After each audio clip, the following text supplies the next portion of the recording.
கர்த்தருடைய பரிசுத்த நாமத்துக்கு மகிமை உண்டாவதாக. அல்லேலூயா. எல்லாம் நல்லா இருக்கீங்களா?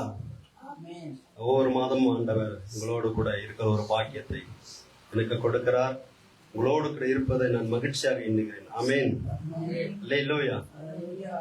எல்லோருக்கும் மேலாக ஆண்டவர் நம்ம மத்தியில் இருக்கிறார். ஆமேன். அதுதான் நமக்கு முக்கியம். எவ்வளவு ஒரு பாக்கியம் பாருங்க. ஒரு பரலோகத்தின் தேவன் நம்ம மத்தியில் இருக்கிறார்னா இதை விட பாக்கியம் என்ன வேண்டும்? அல்லேலூயா. எல்லாம் வலது கருத்து அல்லேலூயா சொல்லுவோமா? நல்லா இடது கருத்து தூத்து அல்லேலூயா சொல்லுவோம். நல்லா ரெண்டு கரங்களை உயர்த்து அல்லேலூயா சொல்லுவோமா? நல்லா கரங்களை தட்டி நம்ம தேவாதி தேவனை மகிமைப்படுத்துவோம். கர்த்தர் நல்லவர், அவர் கிருபை என்றும் உள்ளது. இந்த வேளையிலும் ஒரு முக்கியமான காரியத்தை குறித்து நம்ம பார்க்கலாம். எல்லோருக்கும் தெரிந்த ஒரு சம்பவம் தான். இதன் மூலமாக ஆண்டவர் நம்மை கொண்டு என்ன செய்ய போகிறார், நம்ம எதிர்பார்க்கிற காரியம் என்ன என்பதை நாட்களை பார்க்கிறோம். மத்தேயு அதனுடைய 14ஆம் அதிகாரம் 25வது வசனத்தை நம்ம எடுத்து வாசிப்போம்.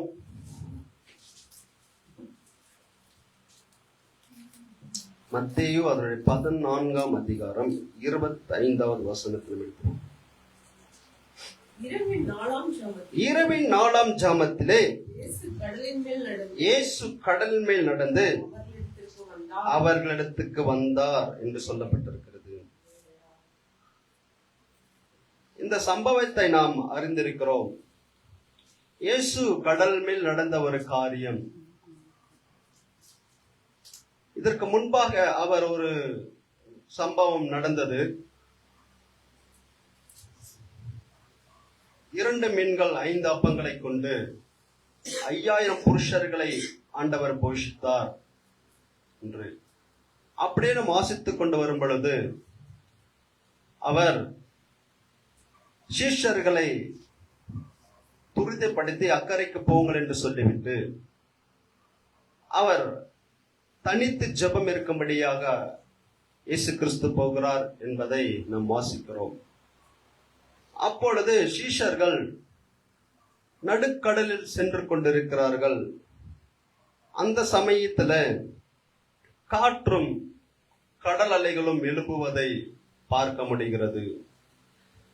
அந்த மத்தியில தான் இயேசு கிறிஸ்து கடல் மேல் நடக்கிறதை அந்நாட்களை சீஷர்கள் பார்க்கிறார்கள். அதான் சொல்லப்பட்ட இரவில் 4ஆம் ஜாமத்திலே இயேசு கடல் மேல் நடந்து அவர்களிடத்தில் வந்தார் என்று சொல்லப்பட்டிருக்கிறது. அடுத்த வசனம் வாசிக்கும் போது சொல்லப்பட்டிருக்கிறது, அவர் கடல் மேல் நடக்கிறதை சீஷர்கள் கண்டு கலக்கம் அடைந்து ஆவேசம் என்று சொல்லி பயத்தினால் அலறினார்கள் என்று சொல்லப்பட்டிருக்கிறது. அப்ப அவர்களுக்குள்ள ஒரு பயம். முதல்ல இவர்கள் பார்த்தீங்கன்னா ஒரு தனிமையா போய் கொண்டிருக்கிறாங்க. கூடர்கள் எல்லாம் சீஷர்கள் எல்லாம் ஒற்றுமையா தான் போய் கொண்டிருக்கிறாங்க. அநேகமா 12 சீஷர்களும் போயிருப்பார்கள் என்றுதான் நான் நினைக்கிறேன். அப்ப போய்கொண்டிருக்கும் போது அந்த காற்று பலமாய் அடிக்கிறது, கடல் அலைகள் எழும்புகிறது. அதன் மத்தியில இயேசு கிறிஸ்து நடந்து வருகிறார். அப்ப இயேசு கிறிஸ்து நடந்து வரும்போது இவர்களுக்குள்ள ஒரு பயம் என்னன்னா, பேய் தான், அந்த பிசாசு தான் என்ன பண்ற இது போல காரியத்தை செய்கிறதோ என்ற மாதிரி அவங்க நினைச்சிருப்பாங்கன்னு நினைக்கிறேன். இந்த பயம் இவர்களை தொன்று தொட்டு வந்து கொண்டே இருக்கிறது. எப்படின்னா, இதற்கு முன்பாக ஒரு 8ஆம் அதிகாரத்துல வாசிக்கும் போது அந்த 8ஆம் அதிகாரத்துல நடந்த காரியம் என்னன்னா, இயேசு கிறிஸ்து அதே போல பிரயாணமாக போய் கொண்டிருக்கிறார்கள் கடலில். அப்ப அந்த படகுல இயேசு கிறிஸ்து இருக்கிறார். இயேசு கிறிஸ்து அந்த படகுல இருக்கும் போது கூட காற்றும் கடல்கள் எழும்பு. அதே தான், காற்றும் பலத்த காற்று அடிக்குது, கடல் அலைகள் எழும்புது. அப்ப எழும்பும் போது அவர்களை இயேசு கிறிஸ்து கூடவே இருப்பது கூட அவர்களால் உணர முடியாத அளவிற்கு அந்த சூழ்நிலை அவர்களை மாற்றி போட்டது என்பதை நாம் பார்க்கிறோம். அப்ப இருந்த அந்த பயம் இந்த நாட்கள்ல மறுபடியும் அடுத்த அதே போல நடக்கிறது. எதில் இவர்கள் பயந்தார்களோ, காற்றுக்கும் கடல் அலைகளுக்கும் பயந்தார்களோ, அதன் மத்தியில இயேசு கிறிஸ்து கடந்து வரும்போது கூட அவர்கள் அந்த பயம் அப்படியே இருந்து கொண்டேதான் இருக்கிறது. அப்பொழுது கூட இயேசு கிறிஸ்து அந்த நாட்கள்ல அந்த சம்பவத்தின் போது அவர் கூடவே இருந்த போதும் பயம் இருந்தது. எதற்கு பயந்தார்களோ அதன் கடல் மீது இயேசு கிறிஸ்து நடந்து வரும்போது கூட அதே போல நம்மளை என்ன பண்ண, மீண்டுமோ மூழ்கி விடுமோ, இல்ல படகு முழுகி போயிடுமோ, என்ன நடக்குமோ என்று தெரியல என்பது போல அவர்கள் பயந்து போனார்கள் என்று நம்ம பார்க்கிறோம். ஆண்டவர் அடுத்த வசனத்தை சொல்லும்போது ஆண்டவர் சொல்றாரு, நான் தான் பயப்படாதிருங்கள் என்று நம்ம அடுத்த வசனத்தை வாசிக்கிறோம். உடனே இயேசு அவர்களோடு கூட பேசி, திடன் கொள்ளுங்கள், நான் தான், பயப்படாதிருங்கள் என்றார். ஆண்டவர் சொல்றாரு, நீங்க பயப்பட தேவையில்ல, நான் தான் என்று சொல்லுகிறார். அநேக காரியங்களை குறித்து நாம் பயந்து போயிருக்கிற ஒரு சூழ்நிலை நம்முடைய வாழ்க்கையில இருக்கும்போது கூட ஆண்டவர் அநேக முறை நமக்கு சொல்லப்பட்ட ஒரு காரியம் என்ன தெரியுமா? பயப்படாதிருங்க. இந்த பயத்தை கொண்டு வருது யாருங்க? பிசாசு தான் கொண்டு வருது. இதோ சூழ்நிலை மத்தியில, சூழ்நிலை காட்டி, இல்ல மனிதர்கள் மூலமாக, இல்ல நம்முடைய பிள்ளைகள் மூலமாக, கணவன் மூலமாக ஏதோ ஒரு காரியத்தை சொல்லி நமக்குள்ளே உள்ளுக்குள்ள ஒரு பயத்தை கொடுத்து நமக்குள்ள இருக்கிற அந்த விசுவாசத்தை கலைத்து போட வேண்டும் என பிசாசு வகை தேடிக் கொண்டிருப்பான். அதுபோலதான் இந்த நாட்கள்ல அவர்களை நல்லா ஒற்றுமையா போறாங்க, ஆனாலும் அவர்களுக்குள்ள ஒரு பயம், நம்ம எல்லாம் என்ன பண்ண மடிந்து போய்விடுமோ என்ற ஒரு பயம்.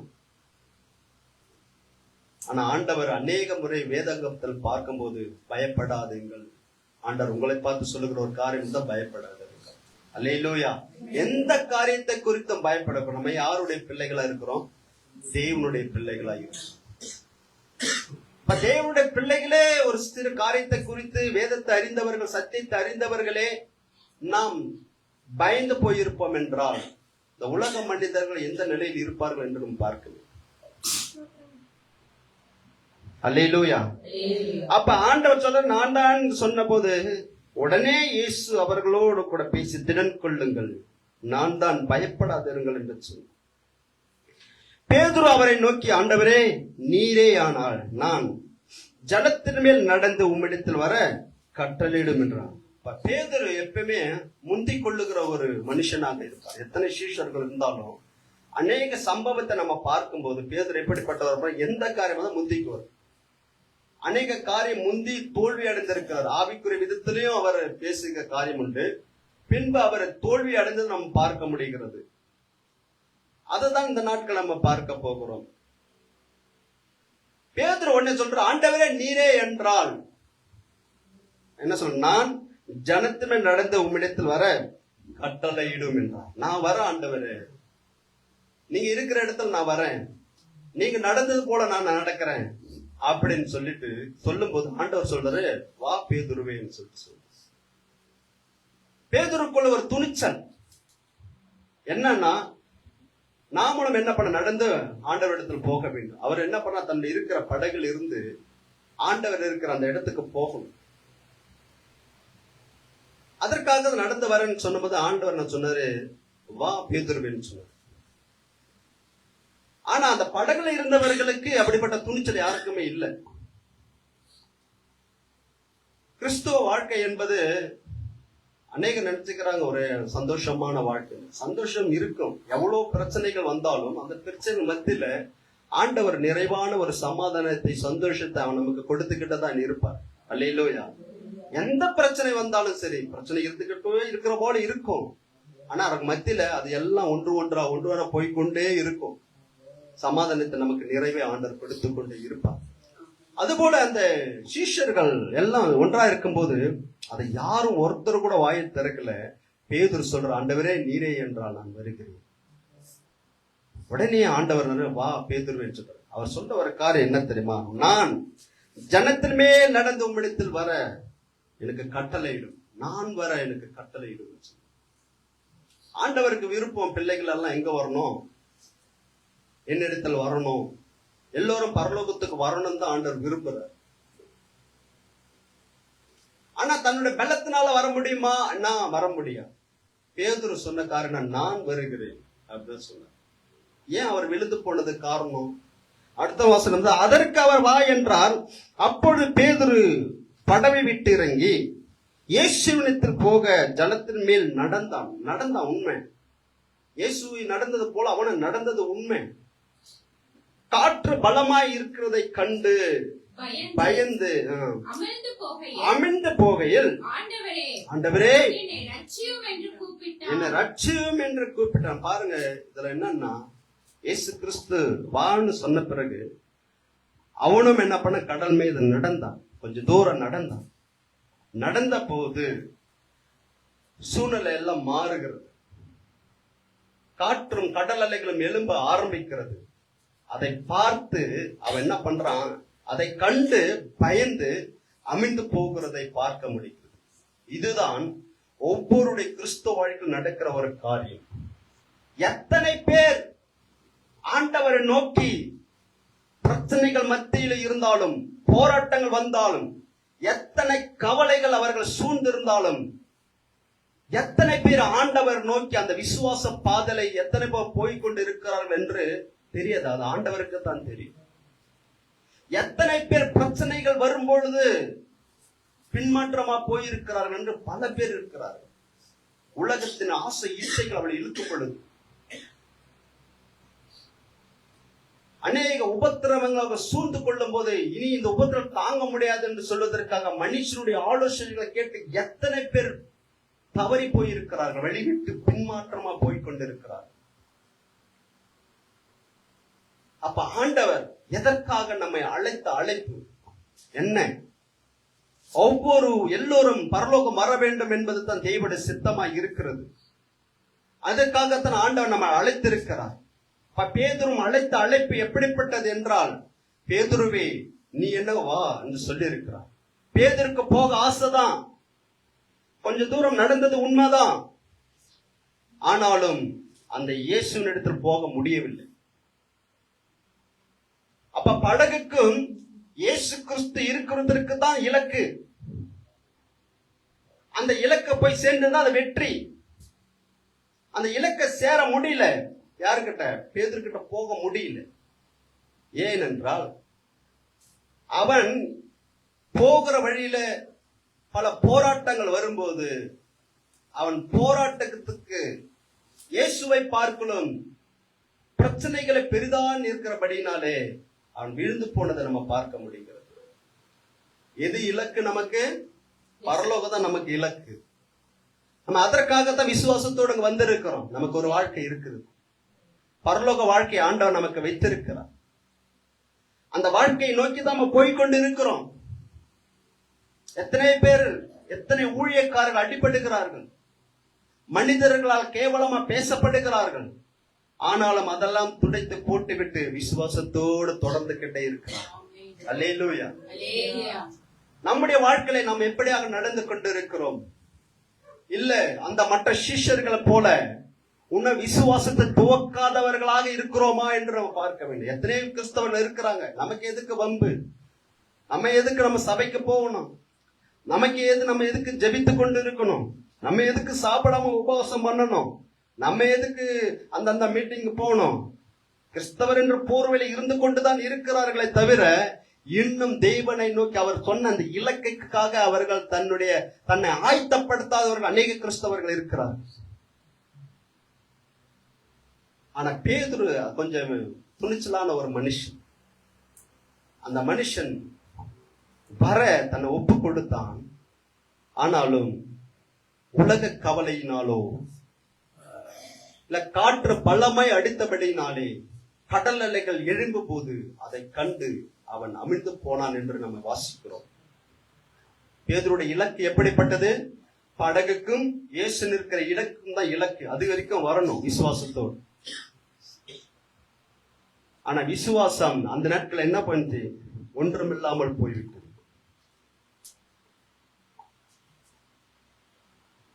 நம்ம எத்தனை பேர் இந்த விசுவாசத்தை நம்ம காத்து கொண்டு இருக்கிறோம் என்று தெரியாது. நான் எந்த அளவு இருக்கிறேன்னு ஆண்டவருக்கு தான் தெரியும். அதே போல இங்க இருக்கிறவங்க ஒவ்வொருத்தரும் எந்த அளவில் இருக்கிறார்கள் என்று கடவுளுக்கு தான் தெரியும். ஒருவேளை நம்ம நடக்கிற ஒருவேளை படகை விட்டு நம்ம இறங்கி இருக்கலாம். இலக்கை நோக்கி ஆண்டவர் சொல்ற அந்த பாதை, இந்த இலக்கை நோக்கி நம்ம நடந்து போய்கொண்டே இருந்திருக்கலாம். ஒருவேளை என்ன பிரச்சனையோ, பிரச்சனை நிமித்த பேதுரு போல விழுந்து போய் இருக்கலாம். இல்ல உலக கவலை, இல்ல இச்சைகள் நிமித்தம் நம்ம இழுப்புண்டு போயிருக்கலாம். வழிவிட்டு விலகி போயிருக்கலாம். ஆனாலும் அந்த இலக்கை நாம் அடைய வேண்டும் என்றால் நாம் என்ன செய்ய வேண்டும்? இதுதான் இந்த நாட்கள முக்கியம். அல்லேலூயா, அல்லேலூயா. இந்த பேதுரு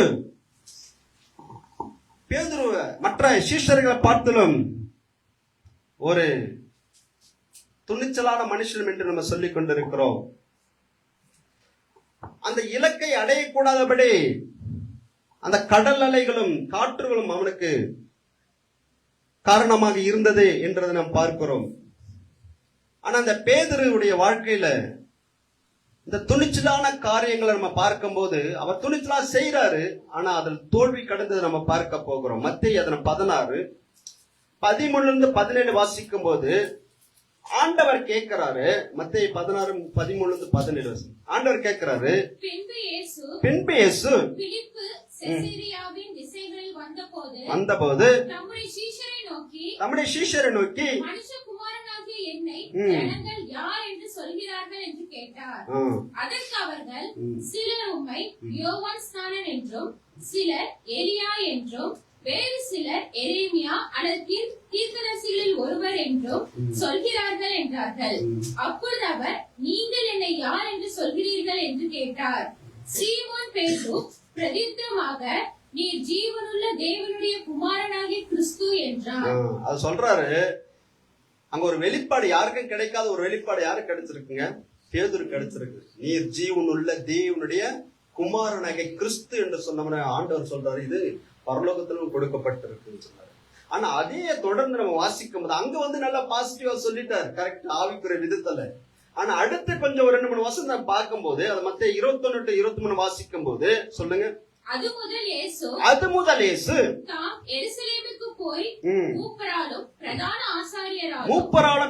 ஆசாரியராலும் வேத பாரகராலும் பல பாடுகள் பட்டு கொலையுண்டு மூன்றாம் நாள் எழுந்திருக்க வேண்டும் என்று தம்முடைய சீஷர்கள் சொல்லத் தொடங்கினார். அப்பொழுது பேதுரு அவரை தனியே அழைத்துக் கொண்டு போய், ஆண்டவரே, இது உமக்கு நேரிடக்கூடாதே, இது உமக்கு சம்பவிப்பதில்லை என்று அவரை கடிந்து கொள்ள தொடங்கினான். அவரோ திரும்பி பேதுருவை பார்த்து, எனக்கு பின்னாக போ சாத்தானே என்றார். நீ எனக்கு இடரலாய் இருக்கிறாய், தேவனுக்கு ஏற்றவைகளை சிந்தியாமல் மனுஷருக்கு ஏற்றவைகளை சிந்திக்கிறாயே என்றார். எப்படி படகுகளை விட்டு இறங்கணும், ஆண்டவரே நான் வரேன்னு சொன்ன போது வா என்று சொன்னார். ஆண்டவரே வர முடியல, துணிச்சலா இறங்குறாரு, ஆனா செய்ய முடியல, தோல்வி. இங்க பாத்தீங்கன்னா ஆண்டவர் ஜீவனுள்ள தேவனுடைய குமாரனை கிறிஸ்துன்னு சொல்றாரு. ஆண்டவர் ஓகே சபா சொல்றாரு. ஆனா அடுத்தது பார்த்தோன்னா அவர் என்ன பண்றாரு, அப்படி ஆப்போசிட். எப்படி சொல்றாரு, ஆண்டவர் தெய்வ சித்தத்துக்கு விரோதமான ஒரு பேச்சு. ஆண்டவர் சொல்றாரு, எனக்கு பின்னாக்க போ சாத்தானே, தோல்வி.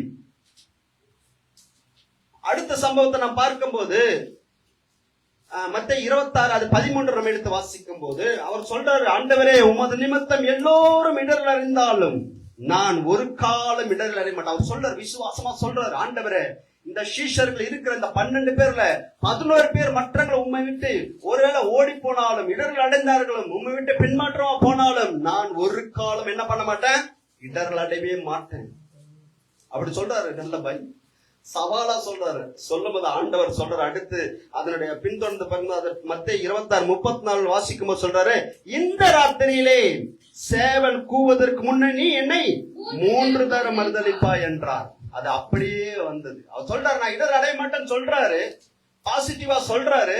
ஆனா நடந்த காரியம் என்னன்னா அப்படியே மறுதலிச்சு போய்விட்டார். அவர் துணிச்சலா ஒரு காரியத்தை இறங்குறாரு, எல்லாம் தோல்வியாக முடிகிறது. அதுக்கப்புறம் இயேசு கிறிஸ்து பிடிக்க வரும்போது பிரதான ஆசாரியனுடைய வேலைக்காரனுடைய காதை என்ன பண்ணாரு? பட்டயத்துல வெட்டுறாரு. ஏன்னா பிரச்சனை இதெல்லாம் முடிஞ்சு போடுன்னு நினைச்சாரு. ஆனா ஆண்டவர் என்ன சொல்றாரு? பட்டயத்தை எடுத்துன்னு பட்டயத்துல சாவு, அதை போடு, அது பிரயோஜனம் அல்லன்னு சொல்றாரு. இயேசு கிறிஸ்து பிரித்த போது இடர்களாய் நான் நிலைத்திருப்பேன்னு சொன்ன பேதுரு என்ன பண்றாரு? எங்க போயிருக்கிறாரு? பின்மாற்றம், ஓடி போயிட்டார், பயந்து போயிட்டார். அது மாத்திரம் இல்ல, அவங்களை போயிட்டு மறுதளிச்சாரு. அவர் யாருன்னு தெரியாது, அவன் இவன் சொல்லிட்டார், சபிக்க ஆரம்பிச்சார், திட்ட ஆரம்பித்தாருன்னு சொல்லி பார்க்கிறோம். டோட்டலா மறுதளிச்சு போய்விட்டார் பேதுரு. அப்ப பேதுரு இறங்குகிறார், ஆனா அதை செய்ய முடியல. நாமும் அநேக காரியங்களை கர்த்தருக்காக இறங்குகிறோம், ஆனா செய்ய முடியல. ஏன் பேதுரு போல நம்ம அமிழ்ந்து போகிறோம் பிரச்சனை? விசுவாசத்தோடு போய்கொண்டுதான் இருக்கிறோம். இலக்கை நோக்கி இயேசு இருக்கிற அந்த இலக்கு நமக்கு நிர்ணயித்த அந்த பரலோகத்தை பார்த்து நம்ம போய்கொண்டுதான் இருக்கிறோம். அதற்காகத்தான் நாம் சபைக்கு வருகிறோம். அதற்காகத்தான் நாம் பல மீட்டிங், பெரிய மீட்டிங்லாம் அட்டன் பண்றோம், வேதம் வாசிக்கிறோம், ஜெபிக்கிறோம். எப்படியாவது ஆண்டவரை எனக்கு நிர்ணயித்த அந்த நித்திய ஜீவனை நான் பெற்றுக்கொள்ள வேண்டும் என்பதற்காகத்தான். அந்த ஒரு காரணத்துக்காக நம்ம சபைக்கு வருகிறோம், வேற ஒன்றுக்கும் அல்ல. நித்தியத்தில் எனக்கு ஒரு ஆசீர்வாதம் இருக்கணும், நித்தியத்தில் தேவனோடு கூட இருக்கணும், நாம் ஆராதிக்கணும், அந்த ஒரு காரணம் தான். ஆனா அந்த உலக மனிதர்களுக்கு தெரியாது. ஆனா நம்ம போகிற பாதை, நம்ம ஆரம்பித்த அந்த தொடக்கம் இப்ப எப்படியாக இருக்கிறது பாருங்க. பேதுரு தன்னுடைய பலத்தை சொல்ற, நான் வருகிற கட்டளையிடும் ஆண்டவர். அப்ப அவர் எதுக்காக போற? நான் முழுமையாக தன்னுடைய எல்லாமே பார்த்தா தன் பலத்தை நம்பிதான் போறார். எது செய்தாலும் தன்னுடைய பலத்தை, நான் வர கட்டளையிடும் ஆண்டவரே அப்படின்னு சொல்றாரு. அப்ப இவரை நம்பி என்ன பண்ற? இவர் பலத்தை நம்பி போகும்போது அவர் முடியல. அதனால்தான் எடுக்கிறாரு, தோல்வி நடக்குது, எடுக்கிறாரு, தோல்வி அடையுது என்பதை நாம் பார்க்க முடிகிறது. அப்போ நம்ம இருக்கிற இந்த வாழ்க்கையில, இந்த கிறிஸ்துவ வாழ்க்கையில நாம் அந்த இலக்கை வெற்றியாக முடிக்கணும்னா நம்ம என்ன பண்ண போறோம்? அது ஆண்டவர் சொல்றாரு, உன் விசுவாசம். லூக்கா அதனுடைய 22:31-32 வாசிக்கும் போது பேதுரு பார்த்தா, உன் விசுவாசம் ஒழிந்து போகாதபடிக்கு உனக்காக வேண்டுதல் செய்துன்னு சொல்றாரு. படிங்க, லூக்கா 22:31-32. பின்னும் கர்த்தர் சீமோனே சீமோனே, இதோ கோதுமையை சுழற்சினால் குறைக்கிறது போல சாத்தான் உங்களை குறைக்கிறதுக்கு உத்தரவு கேட்டுக்கொண்டார். நானோ உன் விசுவாசம் ஒழிந்து போகாதபடிக்கு உனக்காக வேண்டிக் கொண்டேன். நான் உனக்காக வேண்டிக்கிறேன். எதுக்காகன்னு சொல்றாருன்னா, உன் விசுவாசம் ஒழிந்து போக கூடாது, உனக்காக வேண்டிக் கொண்டேன். அப்ப விசுவாசம், நம்ம விசுவாசம் வந்தால் இருந்தா மட்டும் போதும் சொல்றோம். ஆனா அந்த விசுவாசம் ஒழிந்து போவதற்கு சான்ஸ் இருக்கு. அதான் சொல்றாரு, ஒழிந்து போவதற்கு சான்ஸ் இருக்கு. இப்ப இந்த விசுவாசம் இப்ப இறங்கினார்ல, படகு விட்டு இறங்கினார் இல்லையா? இப்ப இந்த விசுவாசம் இருக்குதா அவருக்குன்னா? இல்ல, ஒழிந்து போயிடுச்சு, டோட்டலா முடிந்தது. அதனாலதான் அவர் என்ன பண்ணாரு? ஆண்டவரை பார்க்கலும் பிரச்சனைகள் மத்தியில விழுந்து போனபடினால இதான் பெருசா நினைச்சார். அதனாலதான் அவர் விசுவாசம் இல்லை. அதுதான் அவர் சொன்னார், உன் விசுவாசம் ஒழிந்து போகாதபடி நான் என்ன பண்றேன்? உனக்காக வேண்டிக் கொண்டேன். அப்ப நமக்காக அந்த விசுவாசம் ஒழிந்து போக கூட, விசுவாசம் தொடர்ந்து நடக்கணும்னா ஆண்டவரோட உதவி நமக்கு தேவைப்படும். அல்லேலூயா. அவருடைய வேண்டுதல் பேதுருக்கு மாத்திரம் தான் செய்தார நான் விசுவாசிக்கிறேன் அப்படி இல்லை, எனக்காக தான் வேண்டுதல் செஞ்சிருக்கிறேன். அல்லேலூயா. உங்களுக்கு ஒவ்வொருக்காக உங்க விசுவாசம் ஒழிந்து போகாதபடி உங்களுக்காக வேண்டுதல் செஞ்சிருக்கிறேன். அல்லேலூயா. நமக்காக நம்முடைய தாயார் எப்படிக்காக ஜெபிக்கிறாங்களோ இல்லையோ, நமக்காக தாயார் எதுக்காக ஜெபம் பண்ணாங்க, நம்ம தகப்பனார் எதுக்காக ஜெபம் பண்ணாங்க? நல்ல வேலையை கொடுங்க, நல்ல வரன்களை கொடுங்க, நல்ல தொழிலை கொடுங்க, அதெல்லாம் சொல்லிக்கிட்டு இருக்கிறாங்க. இதெல்லாம் முக்கியம் தான். ஆனா இது நம்ம பரலோகத்துக்கு நடத்தி செல்லுகிற ஒரு பாதை அல்ல. எது என்றால் விசுவாசத்தை நம்ம பரலோகத்துக்கு கொண்டு செல்ல ஒரு பாதை. அதுதான் ஆண்டவர் சரியா சொன்னாரு, உன் விசுவாசம் ஒழிந்து போகாதபடி உனக்காக வேண்டுதல் செய். அல்லேலூயா. நமக்காக ஆண்டவர் வேண்டுதல் செய்திருக்கிறார். எத்தனை பேர் விசுவாசிக்கிறீங்க? நல்ல கரங்களை கட்டி தேவனை மகிமைப்படுத்துங்க. அல்லேலூயா.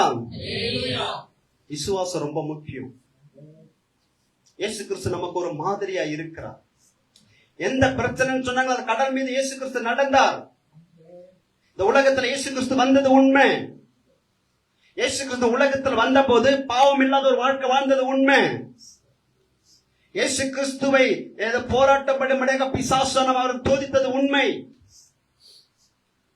பல விதத்துல சோதித்தான். எல்லாவற்றிலும் ஆண்டவர் தன் வார்த்தையால முறியடித்தது உண்மை. நமக்கு எல்லாவற்றிலும் மாதிரியை காண்பித்து போனது உண்மை. உபத்திரம் வரும்போது அதை எப்படி சகித்துக் கொண்டார் என்பதை நமக்கு ஒரு மாதிரி வைத்துப்பட்டது உண்மை. பிசாசு பிடித்தவன் என்று சொன்னபோது பொறுமையோடு போனது உண்மை. பைத்தியக்காரன் சொன்ன போது தேவ சித்தம் நிறைவேற வேண்டும் என்பதற்காக பொறுமையோடு சகித்துக் கொண்டு போனது உண்மை. அவர் நமக்கு ஒரு மாதிரியாக இருக்கிறார். அவரை பார்த்து போகிறோமே, அவர் பின்தொடர்ந்து போகிறோமே, அவர் நமக்கு மாதிரி வைத்து வைத்த போல நாமும் அவரை பின்தொடர்ந்து போக வேண்டும். அல்லேலூயா. அதற்காகத்தான் ஆண்டவர் இந்த உலகத்துக்கு வந்தார். மாம்சத்தை ரத்தத்தை உடையவர்கள் இருக்க நம்மை போல அவர் மாம்சத்தை ரத்தத்தை உடையவராக இந்த பூமிக்கு வந்தார். அல்லேலூயா. என் பிள்ளைகள் என்ன போல இருக்க வேண்டும் என்று ஆண்டவர் விரும்புகிறார். நான் பரிசுத்தராய் இருக்க நீங்களும் பரிசுத்தமாய் இருங்கள் என்பது ஆண்டவர் விரும்புகிற காரியம். நான் அன்புள்ளவராய் இருக்க நீங்களும் அன்புள்ளவர் இருக்க வேண்டும் ஆண்டவர் விரும்புகிற ஒரு காரியம். அவர் இரக்கமுள்ளவர் இருக்க நாமும் இரக்கமுள்ளவர் இருக்க வேண்டும் என்று ஆண்டவர் விரும்புகிற ஒரு காரியம். அல்லேலூயா. அவரை போல இருக்க வேண்டும் என்பதற்காக தான் அவர் மாதிரி வைத்து விட்டு போக. அவர் கடல் மேல் நடந்தார். அவர் நடக்கும் போது காற்று அடித்தது. அவர் நடக்கும்போது கடல் அலைகள் எழும்பது. ஆனா அவரை ஒன்றும் செய்ய முடியாது. பேதுரு நடக்கும்போது காற்று அடித்தது, கடல் அலைகள் எழும்பினது. ஆனா பேதுரு விழுந்து போய்விட்டார். நம்முடைய வாழ்க்கையில எந்த காற்று அடிக்கிறது என்று பாருங்க. காற்று அடிப்பதனால கடல் அலைகள் எழும்போது நம்ம பார்க்க முடிகிறது. பிள்ளைகளால பல பிரச்சனைகள் சந்திக்க நேரிடும். கணவனால பல பிரச்சனைகள் சந்திக்க நேரிடும். மனைவினால பல பிரச்சனைகள் சந்திக்க நேரிடும். உற்றார் உறவினால் பல பிரச்சனைகள் சந்திக்க நேரிடும். இருக்கிற பகுதியில மற்ற அந்நிய மனுஷனால பல பிரச்சனைகள் சந்திக்க நேரிடும். வேலையினால பல பிரச்சனைகள் சந்திக்க நேரிடும். தொழிலால பல பிரச்சனைகள் சந்திக்க நேரிடும். படிப்பின் காரியத்தில் பல பிரச்சனைகள் சந்திக்க நேரிட்டாலும் நாம் விசுவாசத்தோடு ஓடிக்கொண்டே இருக்க வேண்டும். அல்லேலூயா. எனக்காக என் ஆண்டவர் இருக்கிறார் சொல்ல வேண்டும். அல்லேலூயா. என் ஆண்டவர் என் கூட இருக்கிறார் என்ற விசுவாசம் நமக்குள்ள இருக்க வேண்டும். அதுக்குதான் அந்த நாட்கள்ல அவர்கள் பேதுரு மற்ற சீஷர்கள் எல்லாம் படகுல போகும்போது ஆண்டவர் சொன்னார், அந்த காற்றும் கடலை பார்த்து அவங்க பயந்து போன போது படகுலே இருந்த இயேசு இருக்கும் போதே அவங்க பயந்து போயிட்டாங்க. அதனாலதான் ஆண்டவர் சொன்னார் அற்ப விசுவாசிகளேன்னு சொன்னார். அவங்களுக்கு பேர் என்னங்க? அற்ப விசுவாசிகள். சீஷர்கள் தான் ஆண்டவர் தெரிந்து கொள்ளப்பட்டவங்க தான். ஒவ்வொருத்தரும் ஆண்டவர் ஒவ்வொரு தெரிந்து கொள்ள பாத்திரங்கள் தான். இயேசு கிறிஸ்து செய்த அற்புதங்களை கண்ணார கண்டவர்கள் தான். இயேசு கிறிஸ்து பேசின போது அவர்கள் வார்த்தை கேட்டவர்கள் தான். எல்லாவற்றும் கூடவே இருந்து பார்த்தவர்கள் தான். பிரச்சனை வரும்போது என்ன பண்ணாங்க? விசுவாசம் இல்லாமல் போயிடுச்சு. எல்லாம் எங்க இருக்கிறாங்க? பயந்து போயிருக்காங்க. அதான் ஆண்டவர் அவங்க கொடுத்த வார்த்தை அற்ப விசுவாசிகளே ஏன் பயப்படுறீங்க? பயப்படுறவங்களுக்கு பேர் என்னங்க?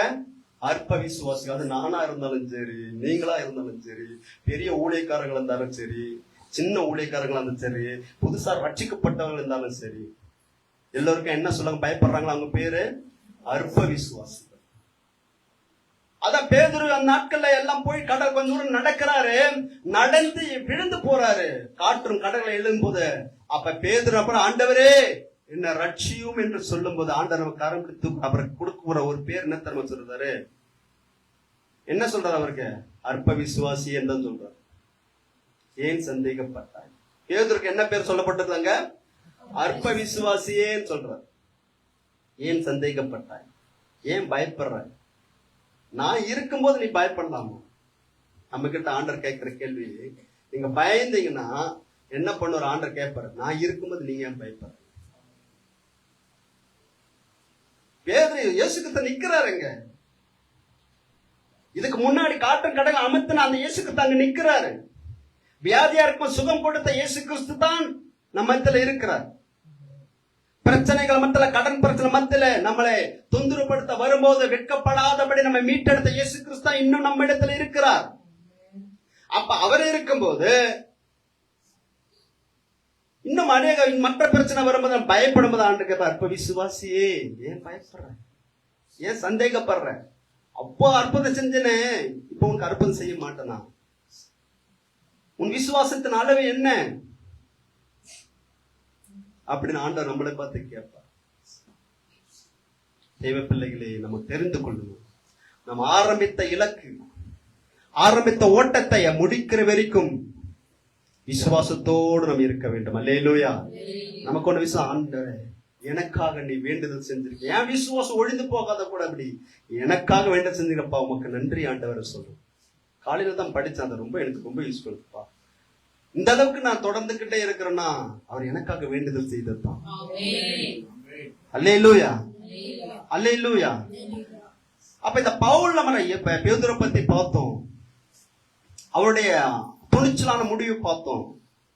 அவர் தோல்வி அடைந்ததை பார்க்கிறோம். அநேக காரியம் நம்முடைய வாழ்க்கையில துணிச்சலா நம்ம இறங்குறோம், பிரச்சனை மத்தியில தோல்வி அடைந்து போயிடும், விசுவாசமே இல்லாம போய் விசுவாசம் ஒழிந்து போனதை நம்ம பார்க்க முடிகிறது. எதை பத்தி யோசிக்க முடியாத ஒரு சூழ்நிலை நம்முடைய வாழ்க்கையில இருந்ததை நம்ம பார்க்க முடிகிறது. இயேசு இருக்கிறார், பல வேத வசனங்களை வாசித்தாலும் நம்ம என்ன பண்ண சூழ்நிலை அதை பார்க்கலும் மேலோங்கி நிற்கிறபடினாலே நம்ம அதைத்தான் முக்கியத்துவம், அதை பற்றி யோசிக்கணும், அதை பற்றி சிந்தித்துக் கொண்டுதான் நம்ம வாழ்க்கையை தொடர்ந்து கொண்டு இருக்கிறோம். ஆண்டவர் அற்ப விசுவாசம் இன்னுமா ஒண்ணு சந்தேகமா இருக்கு. நான் பவுலை எடுத்துக்கொண்டா, பவுல் எப்படிப்பட்டவரா இருந்தார்? அவர் இயேசு கிறிஸ்து கூட ஒருவேளை கேள்விப்பட்டிருப்பார், அவரோடு கூட இருந்தது கிடையாது.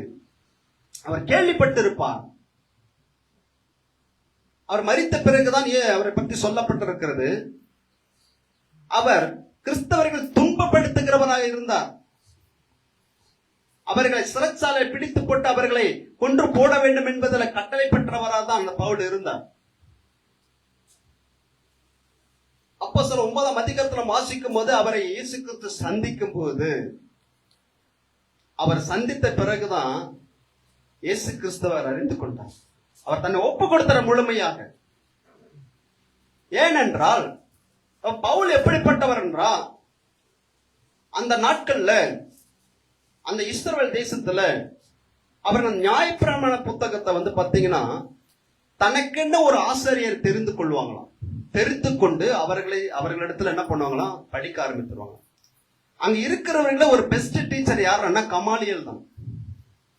பவுல் அந்த கமாலியலை தெரிந்து கொண்டு அவருடைய பாதத்தில் அமர்ந்து நியாயப்பிரமாண அந்த பழைய ஏற்பாடு புத்தகத்தை எல்லாவற்றையும் படித்து முடித்தார், எல்லாவற்றையும் கரைச்சு குடிச்சிட்டார். அதனாலதான் அவர் கரைச்சு குடிச்சபடினால அதனாலதான் அதுல வைராக்கியமா இருக்கிறாரு, வைராக்கியமா இருக்கிறாரு. அதனாலதான் கிறிஸ்தவர்களாம் துருபதேசம் பண்ணி கொண்டு இருக்கிறாங்க. கிறிஸ்தவன்ற பேர்ல அவர் தான் மேசியான்னு சொல்லி கொண்டு இருக்கிறாங்க அப்படி என்பது போல அவன் என்ன பண்ணிட்டாரு, அவர்களெல்லாம் துன்பப்படுத்த ஆரம்பிச்சார். ஏன்னா வேதத்துக்கு புறம்பாய் செய்யறாங்க என்பதை துன்பப்பட ஆரம்பித்தார்கள். ஆனா அந்நாட்களை இயேசு கிறிஸ்து பவுலை சந்தித்த போது அவர் உடனே பவுல் அவர்கள் என்ன பண்ணாங்க, தன்னை ஒப்பு கொடுத்து விட்டார். தன்னை ஒப்பு கொடுத்த பிறகு அவர் சொல்றாரு, அவர் எப்படின்னா, அதாவது அந்த கமாலியல் கட்டுக்கின்ற பாதம் அப்பதான் அவர் புரிந்து, எல்லாவற்றையும் நான் நஷ்டமாக எண்ணுகிறேன் ஒரு வசனம் இருக்கு பாருங்க, எல்லாவற்றையும் அழுக்கும் குப்பையமாக எண்ணுகிறேன் அப்படின்னு ஒரு வசனம் இருக்கு. அந்த வசனத்தை அவர் எதுக்காக சொல்றாருன்னா, நான் எல்லாம் படிச்சிருக்கேன், எல்லாம் பண்ணிருக்கிறேன், ஆனா எல்லாம் எப்படியா இருக்குது, அது நஷ்டமும் குப்பையுமாக என்று எண்ணுகிறேன்னு சொல்றாரு. ஏன்னா கமாலியல் எல்லாத்தையும் கற்றுக் கொடுத்தாரு, ஆனா மேசியா இயேசு கிறிஸ்து தான் சொல்லல அவரு. அப்ப கட்டுறதெல்லாம் வீண் என்று தெரிஞ்சுட்டாரு. அப்ப இயேசு கிறிஸ்து சொல்லிட்டு நான் தான் மேசியான்னு சொன்னதுபடினால நான் கட்டுறதெல்லாம் வேஸ்ட் தான், நஷ்டம் தான் சொல்லிட்டு என்ன பண்ணிட்டாரு, ஒதுக்கிட்டாரு.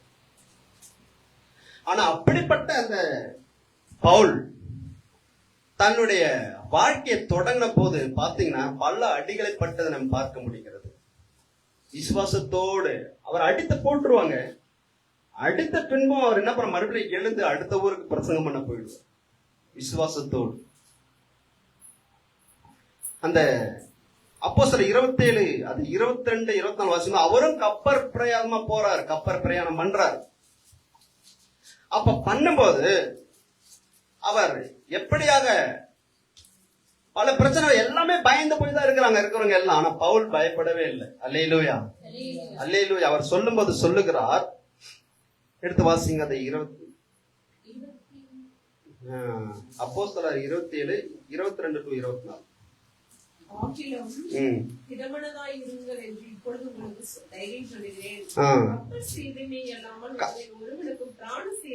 கப்பல் சேதமே இல்லாமல் ஒருவருக்கும் பிராண சேதம் வராது. ஏனென்றால் என்னை ஆட்கொண்டவர் சேவிக்கிறமான பிரதான தூதனானவர் பயப்படாதே,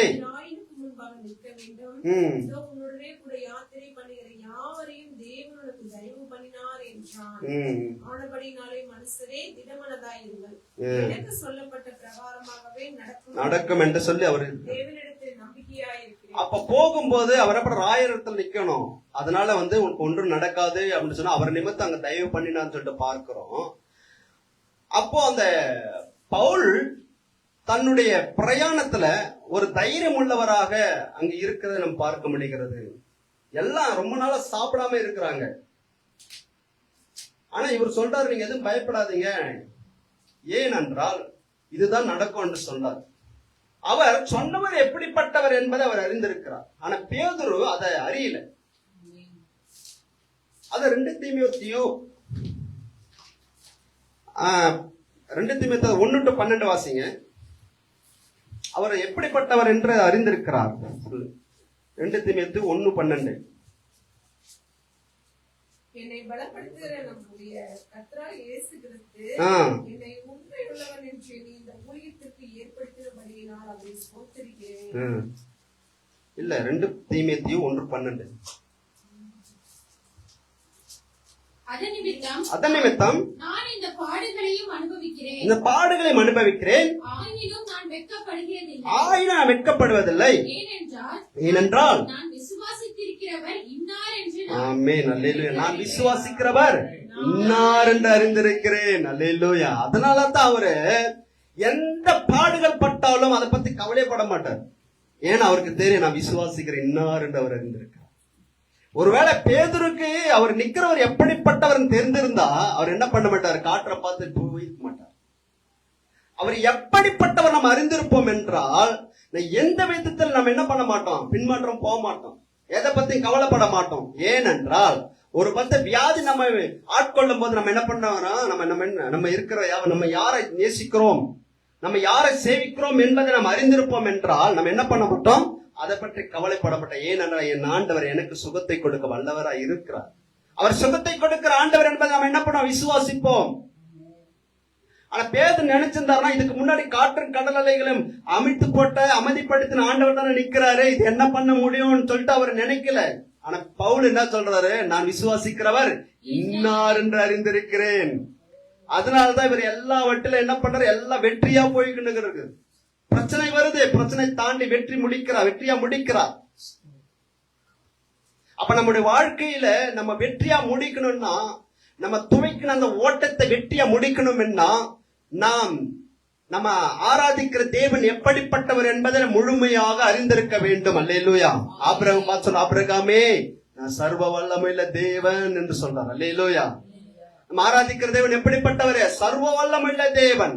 அவரால் செய்ய முடியாத அதிசயமான காரியங்கள் ஒன்றுமே இல்லை. அவர் எல்லாவற்றையும் செய்து முடிக்க முடியும்.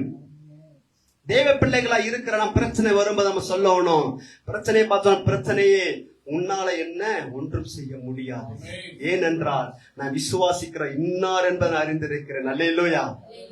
அமைதிப்படுத்துவது அவருக்கு லேசான காரியம். வியாதியே உன்னால என்ன ஒன்றும் செய்ய முடியாது. ஏனென்றால் நான் விசுவாசிக்கிற இன்னார் என்று அறிந்திருக்கிறேன். பவுல் அதை சொன்னார். அதனாலதான் அழகா அவர் சொல்லும் போது சொல்லுகிறார். பிலிப்பியர் 3 13-14 எடுத்து வாசிக்கும் போது அழகா சொல்லப்பட்டிருக்கிறது. பிலிப்பியர் 3:13-14 சொல்லப்பட்டிருக்கிறது.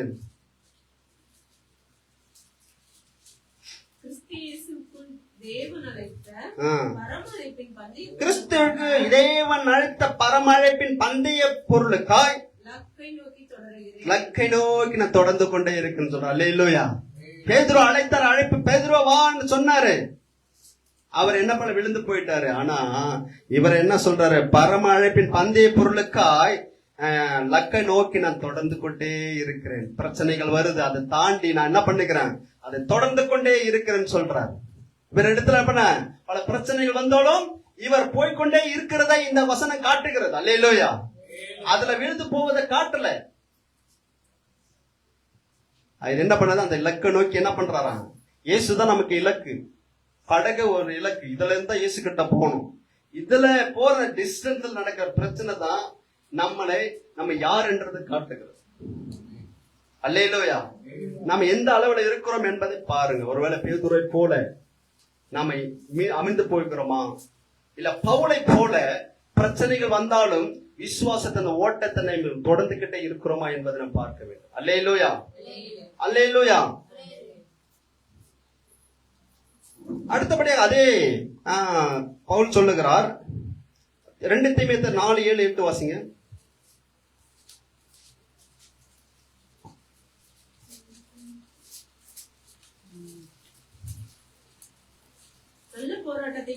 நல்ல போராட்டத்தை போராடினேன், ஓட்டத்தை முடித்தேன், விசுவாசத்தை நான் காத்துக்கொண்டேன். அல்லேலூயா. பாருங்க, விசுவாசத்தை காத்துக்கொண்டாராம். அவர் நல்ல போராட்டத்தை நான் போராடினேன், நான் அந்த ஓட்டத்தை முடித்தேன்னு சொல்றாரு. எப்படிப்பட்ட ஒரு பாக்கியம் பாருங்க. அவர் சொல்றாரு, அப்படியே சவாலா சொல்றாரு, நான் ஓட்டத்தை முடிச்சு எங்க போ முடிக்க வேண்டுமோ அந்த ஓட்டத்தை முடிச்சுட்டேன்னு சொல்றாரு. நல்ல போராட்டம் வந்துச்சா, போராடிட்டேன், அதை வெற்றி பெற்றுட்டேன். நல்ல போராட்டத்தை போராடினேன், ஓட்டத்தை முடித்தேன், விசுவாசத்தை காத்துக்கொண்டேன். இதுதான் ரொம்ப முக்கியம். அல்லேலூயா. விசுவாசத்தை நம்ம காத்துக்கொள்ளணும்.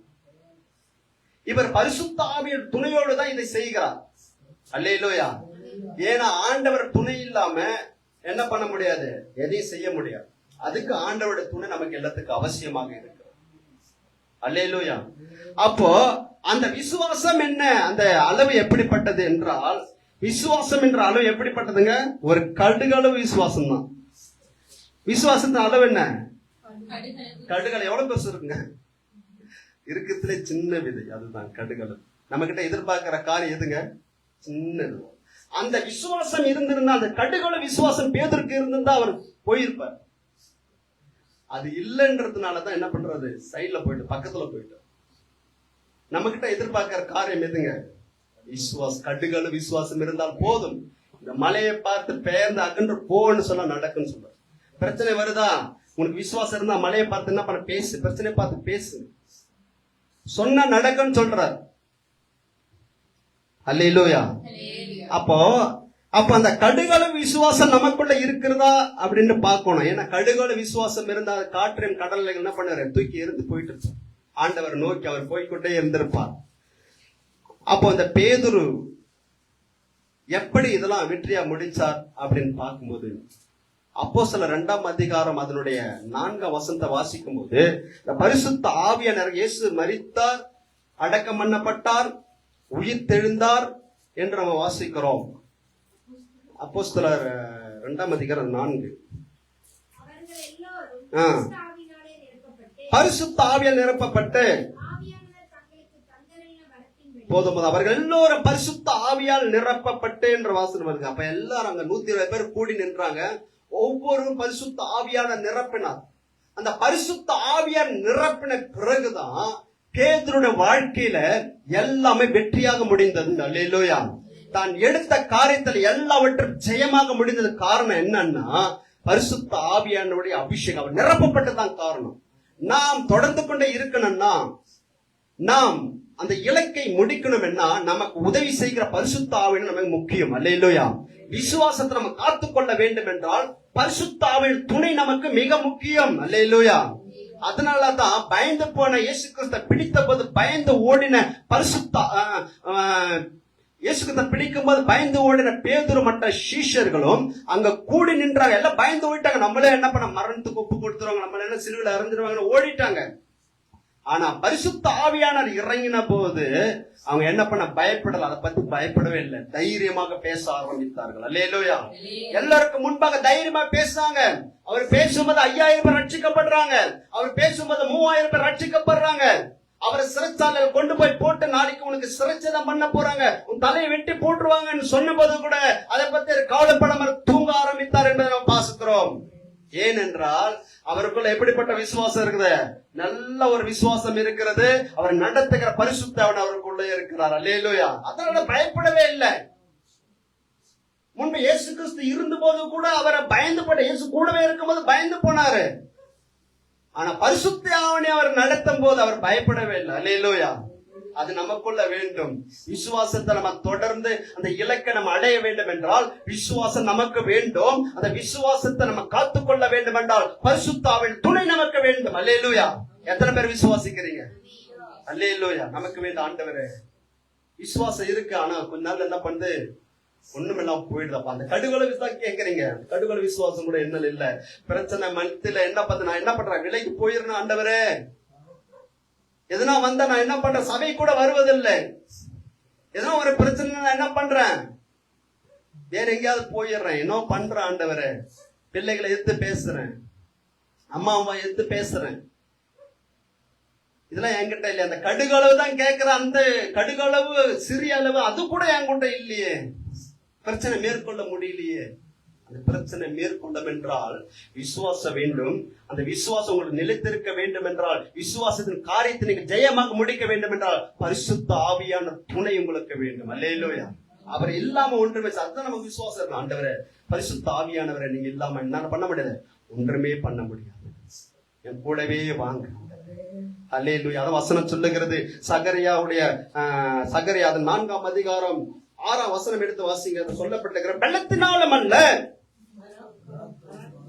பராக்கிரமத்தினாலும் அல்ல, கர்த்தருடைய ஆவியினாலே எல்லாம் ஆகுமா. அல்லேலூயா. அவர் போனார், என் பலத்தை நம்பி போனார். பேதுரு முடியல. அவர் பராக்கிரமம், இப்ப நான் வர ஆண்டவரே, நான் வர கட்டளையிடும். அவரு போனார், நான் அவருக்கு போனார், ஒண்ணும் முடியல, விழுந்து போனாரு. அதான் சொல்றேன், பலத்தினாலும் அல்ல, பராக்கிரமத்தினால அல்ல, கர்த்தருடைய ஆவினால எல்லாம் ஆகும். கர்த்தருடைய ஆவியானவர் மேல இறங்கின போது எல்லாம் ஆனது. அல்லேலூயா. தோல்வி கண்ட பேதுருவை அந்நாட்டில் வெற்றி உள்ள மனுஷனாக மாற்றினார் என்றால், முதல் அப்போஸ்தலனாக அவனை மாற்றினார் என்றால், போகும்போது அற்புத அடையங்கள் நடக்குது என்றால், வியாதிஸ்தர் சுகமடைகிறார் என்றால், எப்படி நடந்தது இல்லைன்னா பரிசுத்த ஆவியானவர் துணையோடு தான் எல்லாம் நடக்கிறது. அல்லேலூயா. அல்லேலூயா. மேல அபிஷேகம் அப்படிப்பட்டதா இருக்கிறது. இந்த நாட்கள் நாம் அதே போல பேதுரு மேல ஊற்றினது போல ஆண்டவரே என் மேல ஊற்றுங்க ஆண்டவர். அந்த அப்படி வல்லமையை பிரசங்கிக்கும் போது ஆண்டவரே லட்சங்கள் கோடிகள் ரட்சிக்கப்படும்படியான அப்படிப்பட்ட பணத்தை கிரிகளை எங்க மூலமா செய்யும் ஆண்டவர் என்ற விசுவாசத்தை நாம் கேட்க வேண்டும். அல்லேலூயா. அல்லேலூயா. நாம் நினைத்துக்கொள்ள, இப்ப உங்களுக்கு புரிஞ்சிருக்க நினைக்கிறேன். நம்ம எந்த படகுலே உட்கார்ந்து இருக்கிறோமா, இல்ல நம்ம ஓட்டத்தை ஸ்டார்ட் பண்ணிட்டோமா? ஓட்டத்தை துவங்கினவர் அவர் பேதுரு பவுல் சொல்லும் சொல்ல, நான் முடித்தேன் என்று சொன்னார். அது போல நம்ம முடிக்க முடியுமான்னு பாருங்க. இயேசு கிறிஸ்து நம்ம அருகில் தான் நிற்கிறார். அவர் தான் இலக்கு. அந்த இலக்கை நம்ம தொடர்ந்து கொண்டு போய்கொண்டு இருக்கிறோம். ஆரம்பிச்சாச்சு விசுவாசத்தினுடைய அந்த வாழ்க்கைய. ஆனா நம்முடைய வாழ்க்கை எங்க நிக்குது பாருங்க. எந்த இடத்துல இருக்கு பாருங்க. நேரா போய்கொண்டே இருக்கிறோமா பாருங்க. இயேசுதான் வழியும் சத்தியும் ஜீவனமா இருக்கணும். அந்த இயேசு நோக்கி நாம் போய்கொண்டு இருக்கிறோமா என்று பார்க்க வேண்டும். தேவ பிள்ளைகளே, அதான் சொல்லுங்க. எபிரேயர் 12ஆம் அதிகாரம் 1வது வசனத்தை எடுத்து வாசிப்போம். விசுவாசத்தை துவக்குறவுமாக முடிக்கிறவுமாக இருக்கிற இயேசு கிறிஸ்து நோக்கி வாசிங்க. எபிரேயர் 12:1.